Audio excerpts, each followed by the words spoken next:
ஹரே ராம ராம ராம ஹரே ஹரே,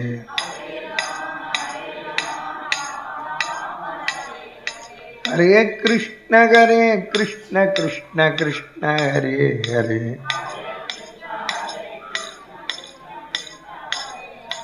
ஹரே ராம ராம ராம ஹரே ஹரே,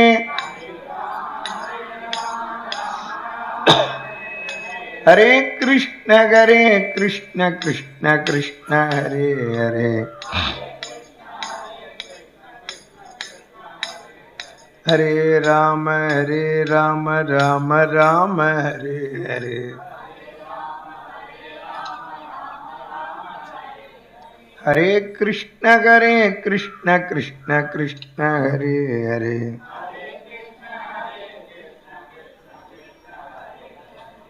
பார்வதி பதயே ஜானகீகாந்த ஸ்மரணே சதா சர்வத்ர கோவிந்த நாம சங்கீர்த்தனம். ஜெய் கஜேந்திர வரதுனிகி, பிரகலாத வரதுனிகி, கம்பநாட்டாழ்வார் மகராஜிகி, ஜெய் வீர தீர சூராஞ்சனேய சுவாமிக்கு. பேரன்பு கொண்ட பெரியோர்களே, தாய்மார்களே, பக்த கோழிகளே, எல்லாம் வல்ல திருவரங்கத்தான் கிருபையினால் அதை போடும். இது சத்தம் கேட்கிறது பாரு. நாம் இந்த ராமாவதாரம் அனுபவிச்சு நிற்கும்.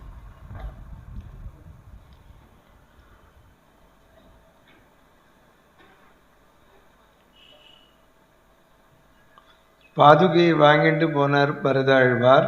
கொஞ்சம் சின்னதாக வைப்பா ஃபோன் மைக்கு.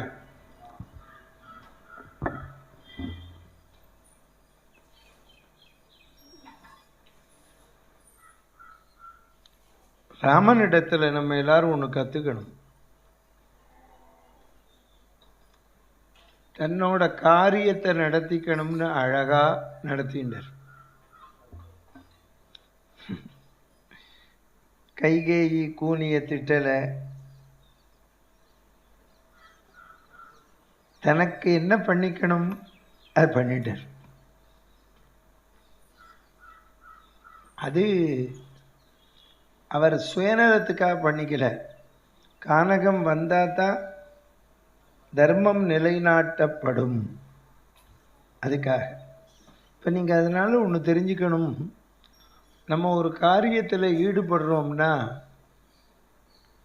அதை எப்படி செஞ்சுக்கணும்னு பார்க்கணும். புரியுறதோ? ராமரே சொல்றார், கைகை வரம் கேட்டதுக்கு நானே கோவிச்சுக்கல, பரதனை நிந்திக்கல, நீங்க ஏன் கோவிச்சுக்கிறேன்னார். பாரு, அவன் யார் இது? செல்போன்லாம் சைலண்டில் போடும். இப்போ ஆரண்யத்துக்கு வரா. இது ஆரண்ய காண்டம்னே சொல்லப்படாது. ஒரு விளக்கம் தரேன், கேட்டுக்கோங்க. இது பக்தி காண்டம். இதில் தான் விராதனுக்கு மோட்சம், சரபங்கருக்கு மோட்சம், ஜடாயுக்கு மோட்சம், சபரிக்கு மோட்சம், எல்லா நல்ல விஷயமும் நடந்தது ஆரண்யத்தில் தான். நீங்கள் எல்லாரும் ஆரண்ய காண்டம்னா சில பேர் சொல்கிற படிக்கலாமா ஆற்றுலங்கிற, நல்லா படிக்கலாம். பக்தி காண்டம். அதே மாதிரி யுத்த காண்டம்னு சொல்லப்படாது, அது பட்டாபிஷேக காண்டம். அதில் தான் கம்பராமாயணப்படி பிரகலாத பட்டாபிஷேகம், விபீஷண பட்டாபிஷேகம், அப்புறம் ராமர் பட்டாபிஷேகம். இதில் இப்போ பார்க்க போகிறேன். நீங்கள் அத்திரி ஆசிரமத்துக்கு வரா ராமன், லட்சுமணன், சீதை. அனுசூயை என்ன பண்ணா, சீதை இப்படி நீ சுமங்கலி, ஆபரணமெல்லாம் இல்லாமல் வரக்கூடாது அப்படின்னு தன் ஆபரணத்தெல்லாம் கொடுத்தான். தெரிஞ்சுக்கணும் நீங்களும். சாஸ்திரத்தில் என்ன சொல்கிறதுன்னா, பெண்களுக்கு தான் ஆடை ஆபரணமெல்லாம், அவளுக்கு தான் பண்டிகை காலத்தில் வாங்கி தரணும், எல்லாம் பண்ணணும். ஆம்பளைகளுக்கு சாதாரணமாக ஒரு 9-5 வேஷ்டி தான். கல்யாணத்தன்னைக்கு தான் மாமனார் மோதிரம் போடுவார். அதுவும் போட்டால் தான் உண்டு. போடலைன்னா போடலை தான். பெண்களுக்கு அப்படி கிடையாது. அவளுக்கு தான் தங்கம், ஆடைகள் இதெல்லாம் சாஸ்திரத்தில் சொல்லியிருக்க. விராதன்னு ஒரு ராட்சசன் என்ன பண்ணான், சீதையை தூக்கினா, அப்புறம் விட்டுட்டு ராமலட்சுமணாலேயே தூக்கினா, எட்டி உதைச்சார் ராமர். அவன் ஒரு தேவனா மாறி காட்சி அளித்தான். பகவானை ஸ்தோத்திரம் பண்ணுறான். நான் முதல் நாளே சொன்னேன், கஜேந்திர மோட்சத்தை விதவிதமாக சொல்கிறான் கம்பன்னு. இப்போ இவன் சொல்கிறான் கஜேந்திர மோட்சம். நீ யானையை காப்பாற்றினா மாதிரி என்னை காப்பாற்றின அப்படின்னா என்ன அர்த்தம்னா, இந்த சரீரம் இருக்கே, நம்ம எல்லாரும் தெரிஞ்சுக்கணும். நமக்கு இந்த சரீரம் தான் முதல்ல. உள்ளே இருக்கிற உயிர் நாம் இருக்கோமே, அதுதான் யானை. இப்போ இந்த சரீரமான முதலேட்ட மாட்டின்னு இருக்கோம். இதுலேருந்து விடுதலை ஆனோம்னா யானை மாதிரி நம்மளும் ஆதி மூலமேனு கூப்பிடணும் பகவானை. ஆமாம், பகவானை கூப்பிட்டா தான் நடக்கும். அதைத்தான் இங்கே கம்பன் சொல்கிறான். கடுத்த கராம் கதுவ நிமிர்க்கை எடுத்து மெய் கலங்கி உடுத்த திசை அனைத்தினும் சென்று ஒலிக்கொள உரு துயரால் அடுத்த பெரும் தனி மூலத்து அரும் பரமே பரமே என்று எடுத்து ஒரு வாரணம் மழைப்பனியோ என்று ஏனென்றாய். நீதானே ஏன்னு கேட்ட. இப்போ நம்ம எல்லாரும் சொல்கிறோம் இல்லையோ, நான் கஷ்டப்படுற போது ஒருத்தர் யாரும் ஏன்னு கேட்கல. எனக்கு சௌக்கியம் வந்தோடனே எல்லாரும் வரா அப்படிங்கிறோம் இல்லையோ.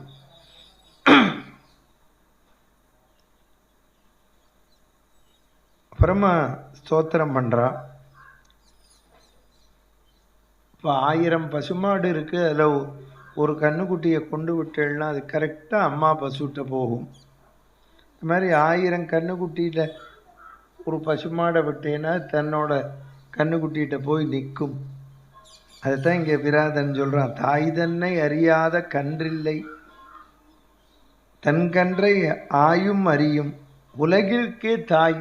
உலகத்துக்கே நீ தான் அம்மா. உன்னை புரிஞ்சுக்கலைன்னா நீ தான் தாய். அப்போ புரிஞ்சுக்கலைன்னா அவனுக்குத்தான் மூளை இல்லை. அதனால தான் நீங்கள் தெரிஞ்சுக்கணும், பகவன் நாமாவைத்தான் எப்பவும் சொல்லணும். ஆமாம், எப்படி எப்பவும் சொல்லணும்னு சொல்கிறீங்களே, புரந்தரதாசர் சொல்கிறார், நல்லா சாப்பிடு, அப்புறமா கூப்பிடு. ஆமாம், பட்னியாக இருந்தெல்லாம் கூப்பிடப்படாது. ஆமாம், இந்த விரதமெல்லாம் சின்ன வயசுக்கார ஆளுக்கு தான். இன்னொன்றும் உடம்பு தெம்பாக இருக்கிறவாளுக்கு, சுகர் பிபிலாம் இருந்தால் விரதமெல்லாம் இருக்கக்கூடாது. அப்புறம் மயக்கம் போட்டு விழுந்துருவோம். ஆமாம், புரந்தரதாசர் சொல்கிறார், அண்ணா சாப்பிடு, ಅನ್ನಪಾನಗಳು ತಿನ್ನು ತೃಪ್ತವನಾಗಿ கிருஷ்ணாயன பாரதே. நல்லா சாப்பிட்டுவிட்டு கிருஷ்ணான்னு கூப்பிடுன்னா. கூப்பிடுறதுக்கு தெம்பு வேணுமே, இல்லைன்னா கிருஷ்ணா அப்படிம்போம். என்ன கூப்பிடணும் முடியும், கிருஷ்ணான்னு. நல்லா சாப்பிடு, கூப்பிடு. உங்களுக்கெல்லாம் தெரியுமோ தெரியாத, அந்த பேப்பர் கார்த்தால் வந்த உடனே சில பேர் இருக்கான்னு தெரியுமோ, பேப்பர் எடுத்துன்னு ஓடுவான். தெரியுமோ? எங்கே ஓடுவான்? எங்கே ஓடுவான் தெரியுமா? தம்பத்தில் டாய்லெட்டுக்கு கரெக்டாக சொல்கிறார். கக்கூஸ் போகிறதுக்கு. சில பேருக்கு பேப்பர் படித்தாதான் கக்கூஸ் வரும். என்மாந்திர பாபம். புரந்தரதாசர் சொல்கிறார், வேணாம்டா, அங்கே போய் முக்காதே, போய் உட்காந்து முகுந்தான்னு கூப்பிடு, டபக்குன்னு விழும்னர். ஆமாம், நான் சொல்லலை, புரந்தரதாசர். ಮಲಮೂತ್ರಾದಿಗಳ ವಿಸರ್ಜನ ಮಾಡುವುದಲ್ಲಿ கிருஷ்ணாயன பாரதே. நல்ல பகவன் நாமாவை குளிக்கிற போது சொல்லுங்க. இந்த தண்ணி கிடைக்கணுமே, சாப்பிட்ற போது சொல்லு, சாப்பிட்டுட்டு சொல்லு, படுத்துக்கிற போது சொல்லு. எதுக்கு சொன்னேன் யானை சொல்லித்துன்னு, கஜேந்திர வரதான்னு சொல்லிட்டு யார் எந்திருக்கிறாளுன்னு. அதனால தான் ராத்திரி தூங்குற போது பகவான் நம்ம சொல்லிட்டு தூங்கணும். ஏன்னா காத்தால எந்திருப்போன்னு நிச்சயம் இல்லை. காத்தால எந்திருந்த உடனே சொல்லணும். ஏன்னா முழிச்சுன்னுட்டோமே, அப்புறம் நம்ம உசுர் இருக்குமோ இருக்காதோ தெரியாது, சொல்லிடணும்.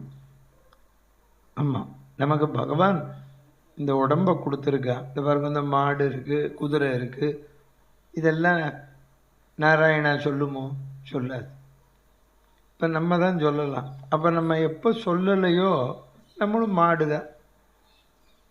ஆமாம், அதுதான் எப்பவும் பகவான் நாம் சொல்லணும்.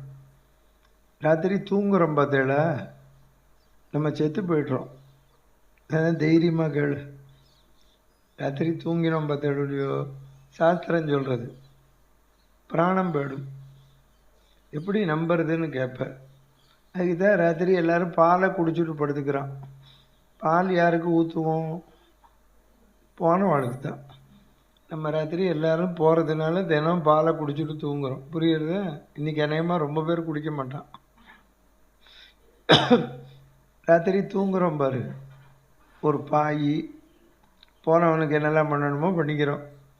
ஒரு பாய், ஒரு தலாணி, அப்புறம் ஒரு போர்வை. ஆமாம், சில பேர் இருக்கான்னு தெரியுமா உங்களுக்கு? தூங்குற போது இந்த மூஞ்சியெல்லாம் முடிப்பான். மூஞ்சியை முடிக்கக்கூடாது. ஆமாம், தூக்குற போது தான் மூடணும்.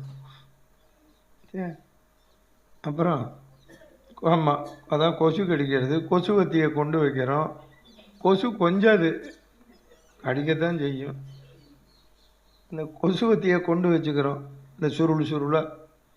அது போனவுடனே பையன்தான் கொண்டு வந்து வைக்கணும் பானையில். இப்போ அவளே வச்சுக்கிறா. இந்த மாதிரி நான் ஒரு ஊரில் சொன்னபோது ஒரு பையன் சொன்னால், என்னம்மா அதெல்லாம் எலக்ட்ரிக்கலே வந்துருத்தோன்னா. அதுக்கு என்ன பேர் வச்சுருக்கான்? All out. எல்லாரும் அவுட்டு. நம்ம வேதாந்தம் தான். புரிஞ்சது அவனுக்கு? அப்புறம் பொழுது பிடிஞ்சோடனே எந்திருக்கிறோம்.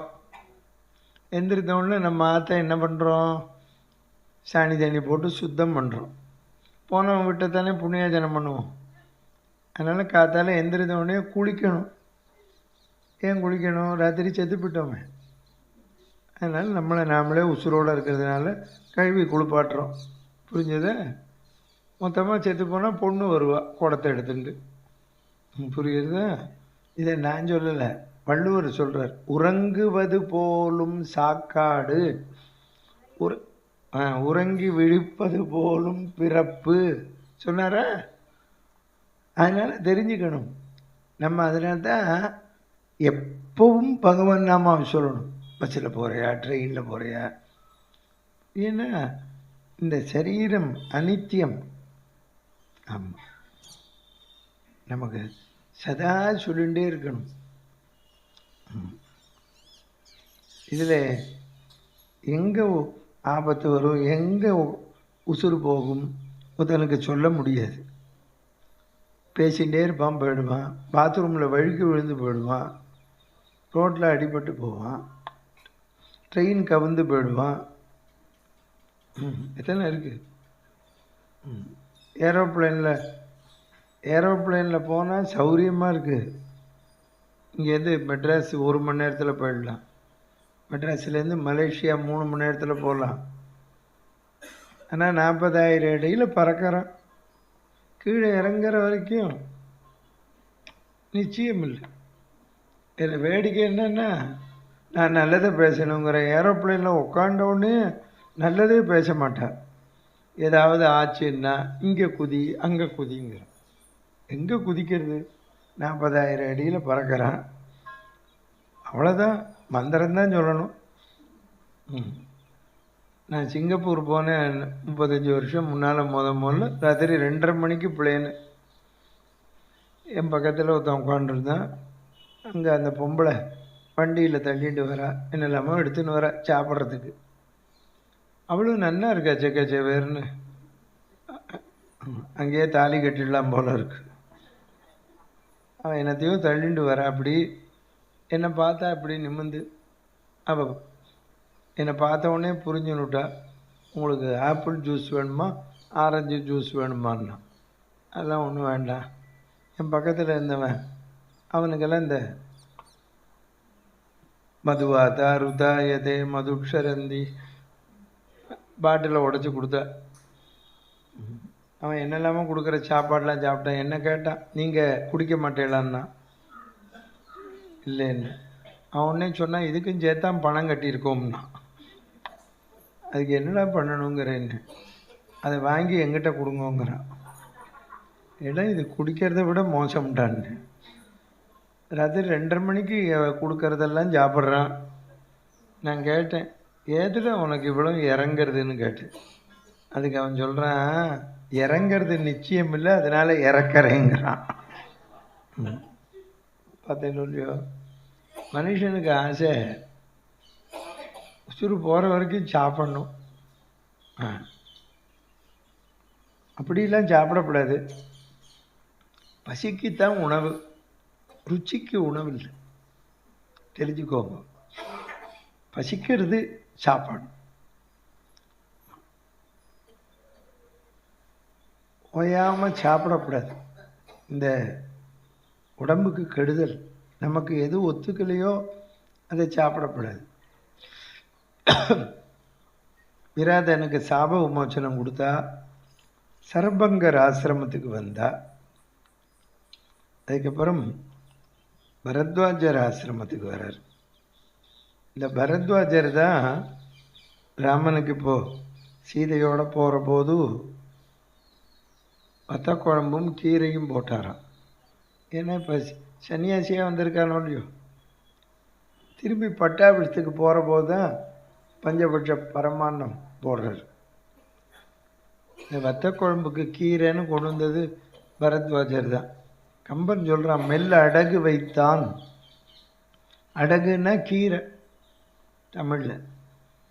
அதுக்கு விளக்கம் கொடுத்தா, நல்லா கேளுங்க. அந்த பெருமாள் கூர்மாவதாரம் எடுத்து அப்போ தேவாளுக்கு அமிர்தம் கொடுத்ததுனால இப்போ அவருக்கு கீரை கிடைச்சதான். புரிஞ்சதோ? இப்போ அதனால் நீங்கள் எல்லாரும் ஒன்று தெரிஞ்சுக்கணும். இங்கே இருக்கள் வேளை வேளைக்கு டிஃபன் காஃபி சாப்பாடு, அப்புறம் தங்கிறதுக்கு இடம், இதெல்லாம் உங்களுக்கு கிடைக்கிறதுன்னா போன ஜென்மாவில் அன்னதானம் பண்ணியிருக்கள். புரியுறதா? அந்த புண்ணியம் இன்னைக்கு கிடைக்கிறது. அதனால்தான் நம்ம அன்னதானம் எப்பவும் பண்ணணும். புரியுதோ? இப்போ அன்னதானம் போடுறோம்னா அவளுக்கு இல்லை, நமக்காக புண்ணியத்தை சேர்த்துக்கிறோம். அதுக்கு தான் சாஸ்திரத்தில் வச்சா, பண்டிகைகள் வச்சா சாப்பாடு போடணும்னு. இப்போ சஷ்டி பிரம்மச்சாரிக்கு போடணும். ஆமாம், இப்படி வச்சுருக்கா. நவராத்திரி கல்யாணம் ஆனவாளுக்கு, கன்னியா பொண்ணுக்கு இப்படி வச்சுருக்க. ஒரு பண்டிகை ஒரு காலத்தில் ஒவ்வொருத்தருக்கு செய்யணும். அப்படி நம்ம செஞ்சோம்னா நமக்கு பிற்காலத்தில் யாரோ போடுவா. புரியுறதோ? அதனால தான் ஒரு வச்சனம் சொல்லுவா, கொடுத்து வச்சவன்னு. புரியுறதோ? அதனால் நீங்கள் எல்லாரும் கொடுத்து வச்சிருக்கள். யார்கிட்டலாமோ கொடுத்து வச்சிருக்கள். அதை எல்லாத்துலேருந்து வசூல் பண்ணி கிருஷ்ணயர் உங்களுக்கு போடுறார். அதனால் தெரிஞ்சுக்கோங்க. அதனால தான் நம்ம நல்ல வசதி நல்ல நினைவில் இருக்கிற போது போடணும். பரத்வாஜர் பார்கோ நல்ல போட்டார். அப்போ எல்லா ரிஷிகளும் வந்தா, ராமனை பார்த்தா. நாங்கள்லாம் ரிஷிகள், வேதம் படித்தவா, சந்தியாவந்தனம் பண்ணுறவா. அவன் என்ன சொல்கிறா ராமர்கிட்ட, நாங்கள் ஒன்றுமே படிக்கலை, படித்ததை இன்னொருத்தருக்கு சொல்லி கொடுக்கலை, நாங்கள் சந்தியாவந்தனம் பண்ணலை, யாகம் பண்ணலை, எப்படி எங்களை பிராமணன்னு ஏற்றுப்பேங்கிறார். மாதவத்து ஒழுகலம் மறைகள் யாவையும் ஓதலம் ஓதுவார்க்கு உதவல் ஆற்றலம் மூதிரி வழக்கெலும் திரிகாலாக்னி வழக்கல முறையின் நீங்கினும். நாங்கள் சம்பிரதாயமாக வாழலை, எங்களை நீ எப்படி ஏற்றுக்க போகிறேன்னு கேட்டேன். எங்களுக்கு கிருபை பண்ணு. இவா பண்ணுறவா அப்படி சொல்கிறா, புரியுறதோ? என்றைக்குமே நல்லது பண்ணுறவா தான் ஒன்றும் பண்ணலைன்னு சொல்லுவான். பேர் புகழ விரும்புகிறவன் தான் கொஞ்சம் செஞ்சுட்டு நிறைய செஞ்சேன்னு விளம்பரம் பண்ணுவான். அது பிரயோஜனம் இல்லை.